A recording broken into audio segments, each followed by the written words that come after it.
15ই August পালন করতে যাওয়াদের উপর হামলার ঘটনা কোনোভাবেই সমর্থনযোগ্য নয়।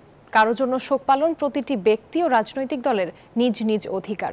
সকালে ঢাকা বিশ্ববিদ্যালয় ক্যাম্পাসে এক সংবাদ সম্মেলনে এমন মন্তব্য করেছেন বৈষম্য বিরোধী ছাত্র আন্দোলনের অন্যতম সমন্বয়ক সার্জিস আলম।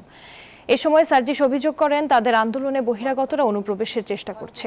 বলেন, 5 আগস্টের পর অনেক ভুয়া সমন্বয়ক গড়ে উঠেছে, তারা কেউ বৈষম্য বিরোধী ছাত্র আন্দোলনের নয়। তাদের বিরুদ্ধে ব্যবস্থা নেওয়ারও দাবি জানান এই সমন্বয়ক। বলেন, বাংলাদেশের ইতিহাসের সাথে জড়িত সকল জাতীয় নেতাদের প্রত্যেককে তাদের প্রাপ্য সম্মান জানানো উচিত। রাস্তাঘাট সহ থানাগুলোতে যেহেতু আইনশৃঙ্খলা বাহিনী কাজে যোগ দিয়েছে, সেটি বিবেচনায় সব শিক্ষার্থীকে ঘরে ফেরার আহ্বানও জানান তিনি। ইস্পাহানি পার্বণ, চিনি গুঁড়া চাল, অনন্য ঘ্রাণে, উৎসবে আয়োজনে। পুরো বাংলাদেশে সমন্বয়ের টিম দেয়নি, কিন্তু আমরা অসংখ্য সমন্বয়ের টিম দেখছি যারা 5 আগস্টের পর নিজে নিজে এই টিমগুলো দিয়েছে এবং তারা তাদের মতো করে বিভিন্ন কাজ করছে।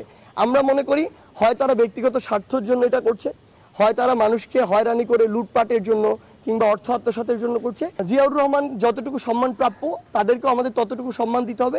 একইভাবে শেখ মুজিবুর রহমান যতটুকু সম্মান তার প্রাপ্য, তাকেও ততটুকু সম্মান দিতে হবে।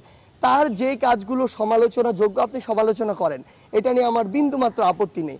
কিন্তু আপনি আজকে 2024 সালে এত বড় একটি গণঅভ্যুত্থানের পরে দাঁড়িয়েও আপনি যখন আপনার রাজনৈতিক প্রতিহিংসাকে বাস্তবায়ন করার জন্য এই কাজগুলো করেন, এগুলো আমরা আমাদের জায়গা থেকে কখনোই সমর্থন করি না।